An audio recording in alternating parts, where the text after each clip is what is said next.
Ai ul përpara Muhamedit a.s. I vendosi gjunjët tek gjunjët e Muhamedit a.s. ndërsa duart i vendosi mbi kofshat e veta dhe tha: O Muhammed, më trego ç'është Islami. Muhamedi a.s. tha: El-Islamu an tashhada an la ilaha illa Allah wa anna Muhammadan Rasulullah wa tuqimu as-salah wa tu'ti az-zakah وتصوم رمضان وتحج البيت إن استطاعت إليه سبيلا. Tha Islami është të dëshmosh se nuk ka të adhuruar tjetër me të drejtë përveç Allahut dhe se Muhamedi është i dërguar i tij. Të falësh namazin, të japësh zakatin, të agjërosh Ramazanin dhe të kryesh haxhin nëse ke mundësi. Pyetësi thot: Sadaqt, të vërtetën the.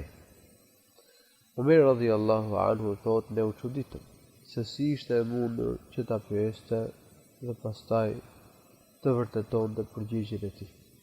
Thumma qala ya Muhammad akhbirni anil iman. Më pas pyetësi thot: o Muhammed, më trego ç'është imani, besimi. Muhamedi alayhi salatu wassalam i tha: el-imanu an tu'mina billahi wa malaikatihi wa kutubihi wa rusulihi wa bil qadari khairihi wa sharrihi. Besimi është besimi në Allahun, në melajket, në librat e tij, në të dërguarit e tij, në ditën e fundit, në ditën e ringjalljes, dhe në kaderin e Zotit se e mira dhe e keqja ndodh me caktimin e Allahut të lartësuar. Përsëri pyetësi thot: sadaqt, të vërtetën the. Ne u çuditëm, thot Umeri radhiyallahu anhu, se si e pyeste dhe pastaj konfirmonte përgjigjen e tij. Thumma qala akhbirni anil ihsan. Pastaj tha: më trego ç'është përsosja e adhurimit. Si përsoset adhurimi? Muhamedi alayhis salam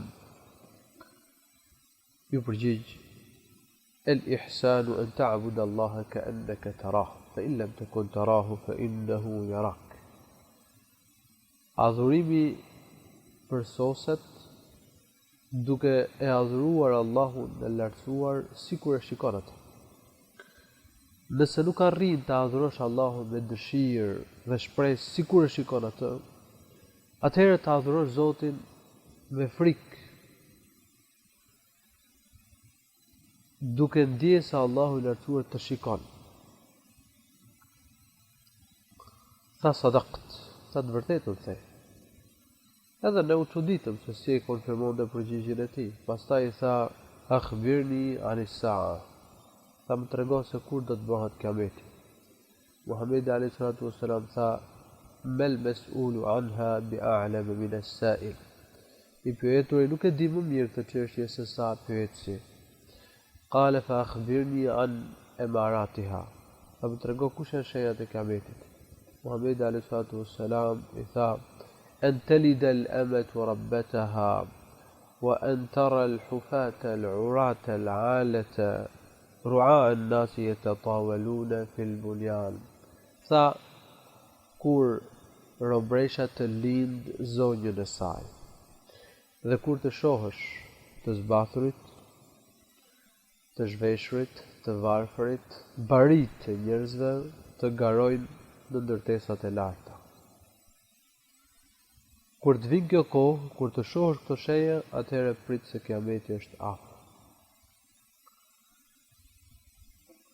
Këtë hadith, pastaj shkoi thot pyetësi. Thot Umeri radhiyallahu an, kaluan disa ditë, kaloi një kohë gjatë, dhe Muhamedi sallallahu alaihi wasallam pyeti: ja Umar, e tedri men as-sa'il? O Umar, a e di se kush ishte pyetësi? Thash: Allahu dhe i dërguari i tij e din. Muhamedi alayhi salatu wassalam tha: innahu Jibril ataakum yuallimukum dinakum.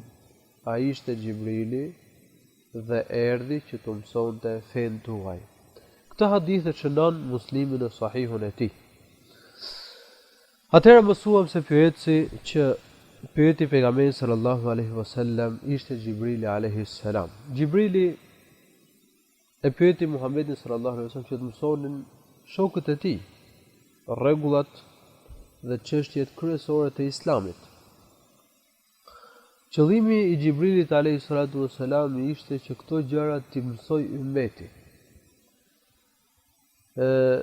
Gjibrili alayhi salatu wassalam paraqitet para Muhamedit sallallahu alaihi wasallam në formë burri, që do të thotë se me lajket kanë aftësi që të paraqiten në formë burri. Allahu i lartësuar me lejen e tij u jep mundësi me lajkeve që të paraqiten dhe në formë të tillë. Gjibrili alayhi salam është kreu me lajkeve, është më i miri me lajkeve, ai ka qenë i dërguari i Allahut të lartësuar për tek pejgamberët. I dërguari që u sillte pejgamberëve shpalljet e Zotit, mesazhet e Allahut subhanahu wa taala. Gjibrili alayhi salatu wassalam ulet para Muhamedit alayhi salam me edukat dhe mirësjellje. I ul gjunjët para Muhamedit alayhi salatu wassalam. Dhe në fakt kërkuesit e dijes duhet që t'jenë me edukat para mësuesit të tyre. Ashtu sikur se bëri Gjibrili alayhi salam me Muhamedin alayhi salatu wassalam. Shokët e Muhamedit alayhi salam qëndronin, uleshin me Muhamedin alayhi salatu wassalam. Natyrisht për të mësuar prej Muhamedit alayhi salatu wassalam, për të bashkëbiseduar me të dhe për të përfituar prej tij. Prandaj muslimanët duhet ulen me njerëzit e ditur, duhet që qëndrojnë pranë tyre, të përfitojnë prej tyre, të respektojnë ata. Ashtu sikur se bënin shokët e Muhamedit alayhi salam me vetë Muhamedin alayhi salatu wassalam. Gjibrili alayhi salam e pyeti Muhamedin për shtyllat e Islamit. I tha, Islami është të dëshmosh se nuk ka të adhuruar tjetër me të drejtë përveç Allahut, se Muhamedi është i dërguari i tij. Gjibrili e pyeti dhe Muhamedi ose më përgjigj. Shtylla e parë e Islamit është të adhurosh Allahun të vetëm dhe të mos i bësh shok atij në adhurim. La ilaha illa Allah. Fjala la ilaha illa Allah përmban pohim dhe mohim.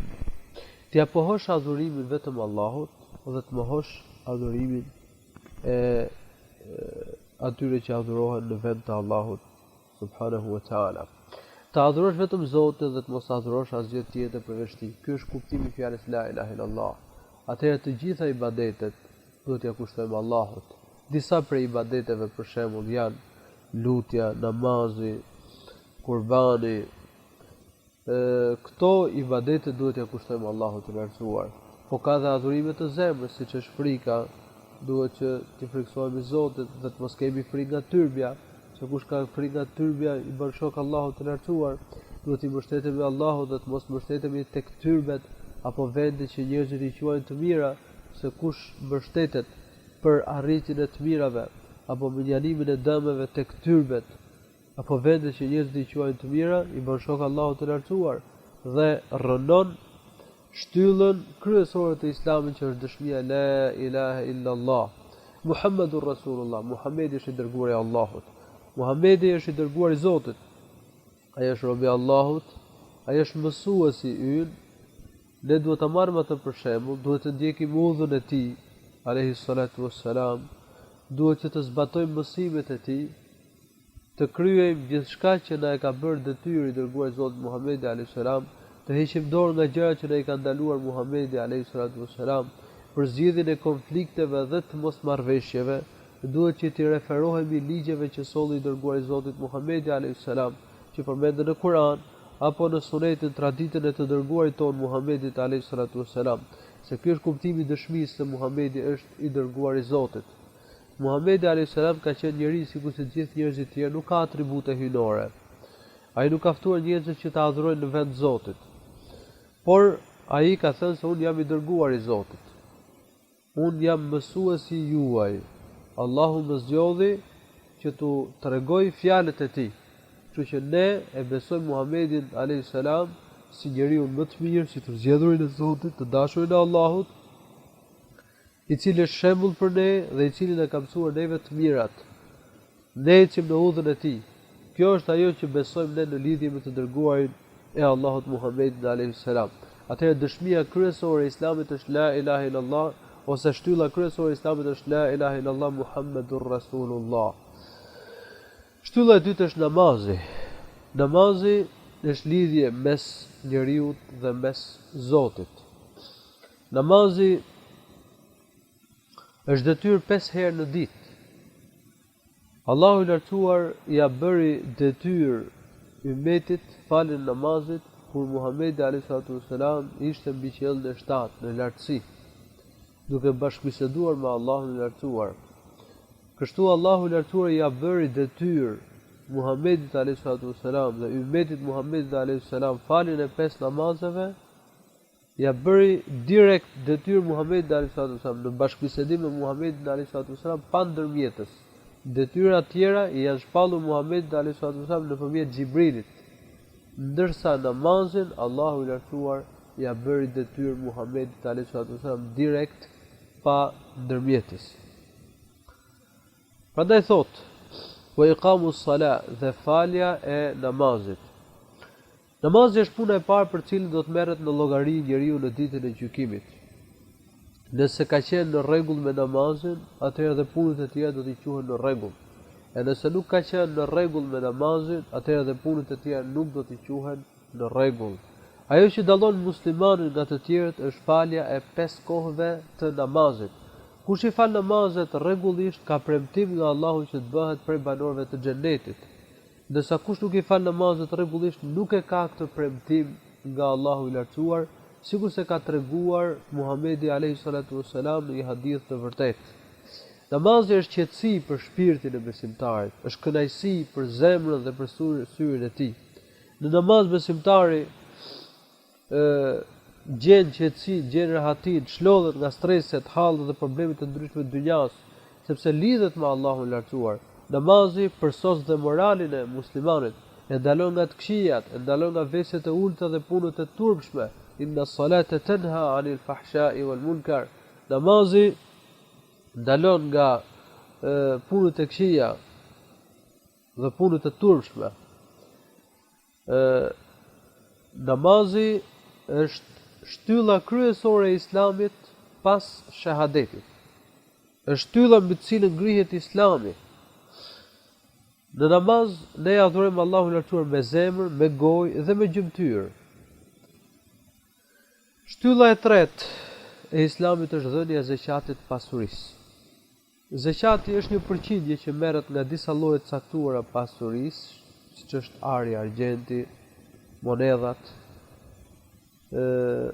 Merret një përqindje prej tyre, një përqindje e vogël, domethënë 2.5%, për atë që ka arritur një sasi të caktuar, që është e barabartë me 85 gram ar të pastër, dhe ka detyrë që t'jap njerëzve të varfër. Ka dhe disa kategori të tjera, por kryesisht zeqatin e përfitojnë njerëzit e varfër.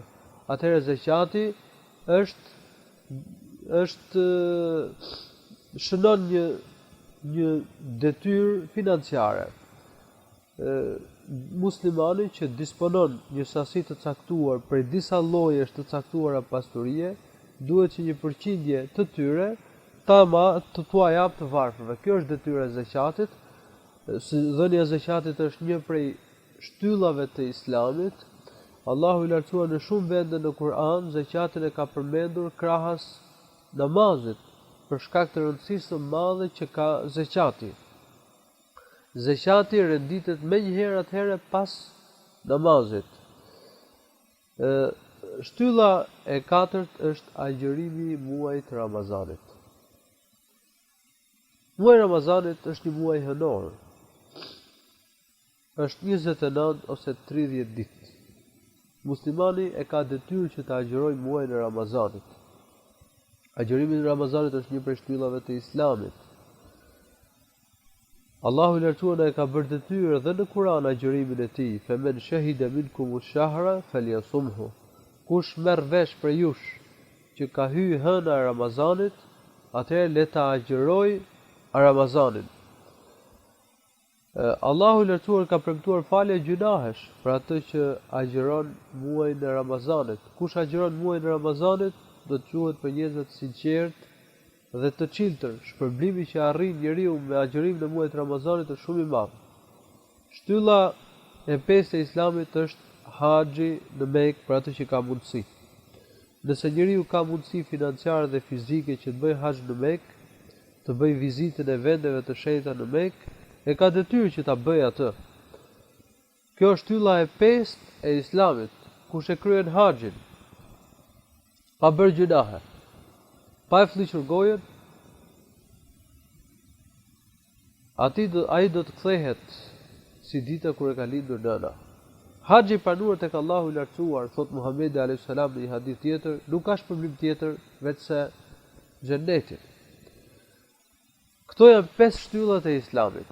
Gjibrili alayhis salam pasi dëgjoi përgjigjen e Muhamedit alayhis salam i tha, "Sadaq, sa të vërtetën the."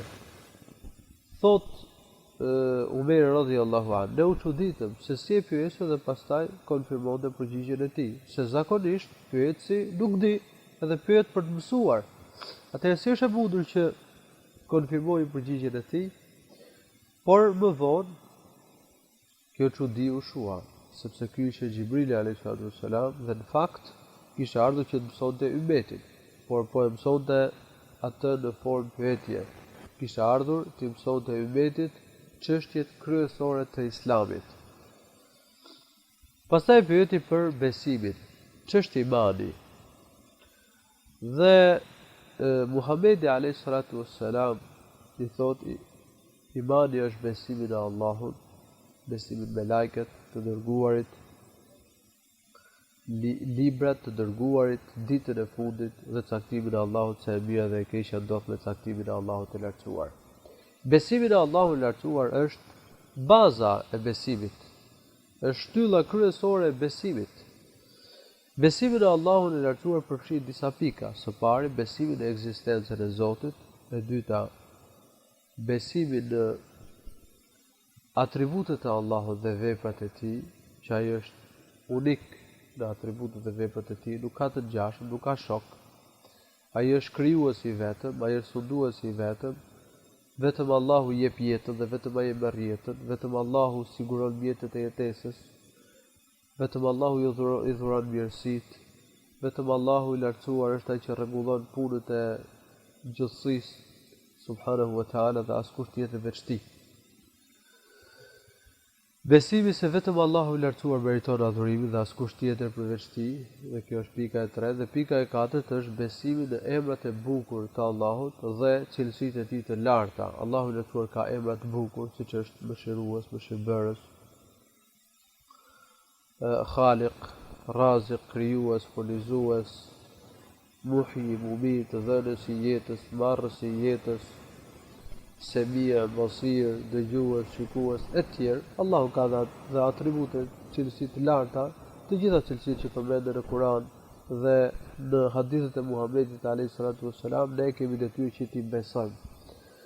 Ky është besimi në Allahun e lartësuar. Pastaj përmendi besimin në melajket e Zotit. Melajket janë krijesa prej drite, të cilët Allahu i lartësuar i krijoi që t'i bindën atij, që ta adhurojnë atë dhe të zbatojnë urdhrat e tij. Melajket asnjëherë nuk e kundërshtojnë Allahun e lartësuar. Gjithnjë i bindën Zotit, gjithnjë i nështrohen Allahut të lartësuar. Melajket kryejnë punë të ndryshme. Për shembull, Gjibrili alayhis salam ka sjell shpalljen pejgamberëve. Mekaili alayhis salam merret me rreshjet e shiut. Israfili është meleku që do t'i fryjë surit. Allahu i lartësuar ka caktuar dhe një melek që merret me marrjen e shpirtrave të njerëzve. Janë edhe dy melajke të cilët do ta marrin njeriu në pyetje në natën e varrit, të cilët quhen Munker dhe Nekir. Çdo njeri ka një melek në të djathtë, një tjetër në të majtë, të cilët shkruajnë veprat e tij. Meleku që ndodhet në të djathtën shkruan punët e mira, ndërsa meleku që ndodhet në të majtën shkruan punët e këqija. Njeriu ka dhe një melek përpara dhe një tjetër prapa, të cilët e mbrojnë nga të këqijat, derisa vjen urdhri vendimi i Allahut. pasi vjen vendimi i Allahut të lartësuar, me lajket tërhiqen dhe ndodh ajo që ka caktuar Allahu i lartësuar për njeriu. Pra me lajket kryejnë funksione të ndryshme, ka me lajke që vetëm i bëjnë ibadet Allahut, i bëjnë tasbih Allahut të lartësuar. ومن عنده لا يستكبرون عن عبادته ولا يستحسرون. Ata që ndodhen tek Allahu i lartësuar nuk tregojnë me një madhësi, kryejnë lartësi ndaj adhurimit të tij, dhe as nuk lodhen, nuk mërziten, nuk plogështohen. Gjithnjë i bëjnë ibadet Allahut të lartësuar. Ne i duam me lajket sepse me lajket na shërbejnë neve. Me lajket janë nxitës për hajër, janë nxitës për mirë. Besimi në librat e Zotit. Allahu i lartësuar zbriti libra udhërfyes për njerëzit. Çdo pejgamber Allahu i lartësuar i dha një libër, nga i libër. Libri i fundit është Kurani, i cili u shpall pejgamberit fundit Muhamedit alayhi salatu wasalam, pejgamberit ton. Kurani është udhërfyes për gjithë njerëzit. Legjislacioni i Kuranit është ligj, është në fuqi për gjithë njerëzit në çdo kohë dhe në çdo vend. Të gjithë njerëzit kanë detyrë që të besojnë Kuranit, të referohen Kuranit, të lexojnë Kuranin dhe të zbatojnë mësimet e Kuranit fisnik. Kurani është mrekullia më e madhe të dërguarit ton Muhamedit alayhi salatu wassalam. Shtylla e katërt është besimi në librat e Zotit, besimi të dërguarit të Allahut. Allahu i lartësuar çdo popull i dërgoi të dërguar që t'i urdhëronte ata të adhurojnë Allahun një vetëm dhe të hiqin dorë nga idhujt. I dërguari i fundit i Allahut të lartësuar është Muhamedi alayhis salam, nuk ka të dërguar tjetër pas tij. Muhamedi alayhis salam është i dërguar i Zotit për gjithë njerëzit në çdo kohë dhe në çdo vend. Para Muhamedit alayhis salam i dërgohej vetëm për vendin e tij, për popullin e tij. Ndërsa më pas Allahu i lartësuar i dërgoi të dërguarit, ndërsa pra më përpara Allahu i lartësuar i dërgonte të dërguarit secili për popullin e vet. Ndërsa me dërgimin e Muhamedit alayhis salam, mesazhi hinor u mbyll. I dërguari Allahut Muhamedi alayhis salam është i dërguari i fundit. Është vula e pejgamberëve, nuk ka pejgamber tjetër pas tij. Të gjithë njerëzit, në çdo kohë dhe çdo vend, e ka detyrë që ta besojnë Muhamedit alayhis salam si të dërguar të Allahut, ta marrin për shembull, të ndjekin udhën e tij, të zbatojnë mësimet e tij sallallahu alaihi wasallam. Muhamedi alayhis salam ka shumë mrekulli të cilat dëshmojnë për vërtetësinë e mesazhit të tij. Për tyre është çarja e hanës, për tyre është Kurani, për tyre është dhe gufimi i ujit ndërmjet gështrive të tij sallallahu alaihi wasallam, sikur se është përmendur në hadithet të vërteta, lajmërimi për shumë gjëra të cilat ndodhen më vonë, ashtu sikur se lajmëroi Muhamedi alayhis salam. Dhe shtylla e pestë është besimi në ditën e fundit. Besimi në ditën e gjykimit. Pas vdekjes të gjithë njerëzit do të ringjallen. Allahu i lartësuar do të jap urdhër Israfilit alayhis salam për ringjalljen e njerëzve. Të gjithë njerëzit kanë për të ringjallur. Pas ringjalljes, njerëzit do të paraqiten para Zotit dhe Allahu do t'i marrë në llogari për punët e tyre. Kush ka besuar Allahun dhe ka bërë punë të mira, do të shkojë në xhenet. E kush nuk ka besuar dhe nuk ka bërë punë të mira, do të shkojë në zjarrin e xhenemit. Allahu na ruaj prej tij. Natyrisht që ka shumë detaje që lidhen me ditën e gjykimit, me fazat e ditës së gjykimit, por ne po flasim këtu në mënyrë të përmbledhur. Besimi në ditën e fundit, në ditën e gjykimit, në ringjalljen është një prej shtyllave të besimit. Pa besimin në botën tjetër, njeriu nuk mund të quhet musliman. Dhe e gjashta është besimi në caktimin e Allahut. Allahu i lartësuar e ka caktuar gjithçka. Gjithçka ndodh me caktimin e Allahut. E mira dhe e keqja ndodh me caktimin e Zotit. Besimi në caktimin e Allahut të lartësuar përfshin disa pika. Së pari është besimi se Zoti e ka ditur gjithçka, së dyti besimi se Allahu i lartësuar e ka shënuar çdo gjë në Lauhul Mahfuz. Allahu i lartësuar e ka shënuar çdo gjë që do të ndodhë në Lauhul Mahfuz. Dhe së treti se gjithçka ndodh me vullnetin e Zotit, pavarësisht se njeriu ka vullnetin e vet, nuk diskutohet, njeriu vepron i lirë, por ama nuk do të gjë në gjithësi pa vullnetin e Allahut të lartësuar. Nëse dëshiron Allahu, do të dëshirojë njeriu, nëse nuk dëshiron Zoti, nuk mund të dëshirojë njeriu. Edhe dëshira e njeriu varet nga vullneti, dëshira e Allahut të lartësuar. Dhe e katërta është fakti që gjithçka është krijesë e Zotit. Çdo gjë në gjithësi është krijesë e Allahut të lartësuar. Këto janë katër rangjet e besimit në kaderin, paracaktimin e Allahut subhanahu wa taala. Këto janë 6 shtyllat e besimit. Kuptohet që Muhamedi a.s. ka përmendur për kufizimin e Islamit, ka përmendur dhe për kufizimin e imanit, të besimit. Për kufizimin e Islamit është 5 shtyllat e Islamit. Për kufizimin e imanit është 6 shtyllat e imanit, të besimit, të cilat ne i sqaruam. Por duhet kemi parasysh se nëse fjala Islam përmendet veças, pa u shoqëruar me fjalën iman, atëherë ajo përfshin jo vetëm 5 shtyllat e Islamit, por të gjithë Islamin, të gjithë fenë islame, duke përfshirë këtu edhe 6 shtyllat e besimit. E në qoftë se fjala Islam përmendet bashk apo shoqëruar me fjalën iman, atëherë Islami shënon 5 shtyllat e Islamit dhe veprat e jashtme të dukshme që kryen njeriu, ndërsa imani shënon bindjen dhe punët e zemrës. Kjo kuptohet nga ky hadith i Muhamedit alayhi salatu wassalam. Pastaj pyeti për përsosjen e adhurimit. E pyeti për përsosjen e adhurimit. Ç'është përsosja e adhurimit? Si arrin njeriu që të përsos adhurimin, të bëhet adhurues i përsosur i Allahut të lartësuar? Përsosja e adhurimit ka 2 gradë. Grada e parë është që njeriu të adhurojë Allahun e lartësuar sikur e sheh atë, me dëshirë dhe me shpresë. Sikur e sheh Allahun e lartësuar, me dëshirë për të mirat e Zotit, për shpërblimin e Allahut, me shpresë për mëshirën, faljen dhe mirësitë e kënaqësitë e Allahut të lartësuar, sikur e shikon Allahun.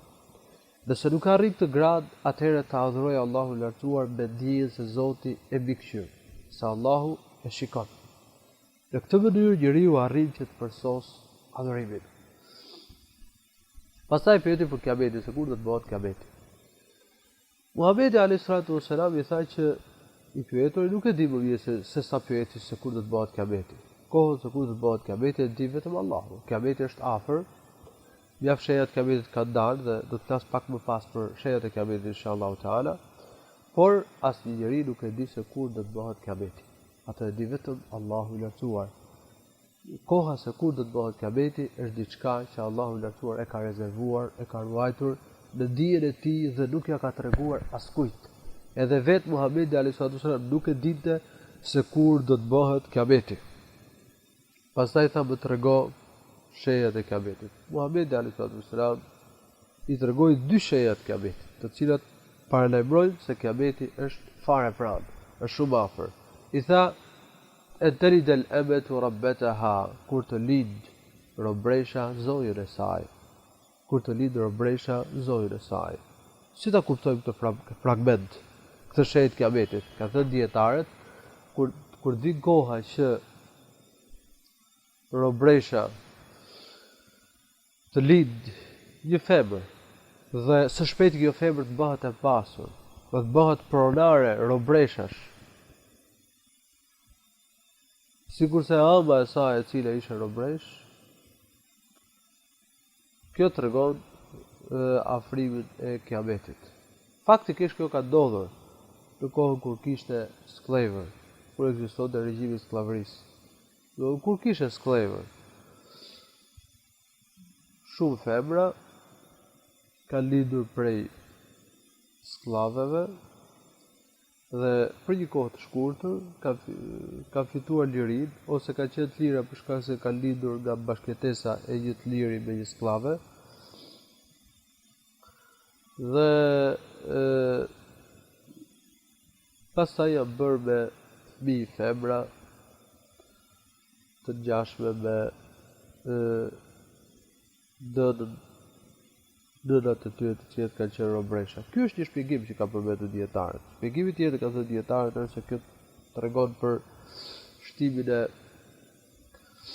robreshave, një kohë kur muslimanët do të zënë shumë robër lufte, robresha do të lindin, fëmijë qoftë meshkuj apo femra, dhe fëmijët e tyre më vonë mundet që të bëhen dhe studimtar mbretër, dhe kjo punë faktikisht ka ndodhur.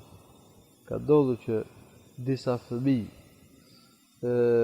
robreshash janë bërë mbretër, studimtar, guvernator në vende të ndryshme të botës islame gjatë historisë islame.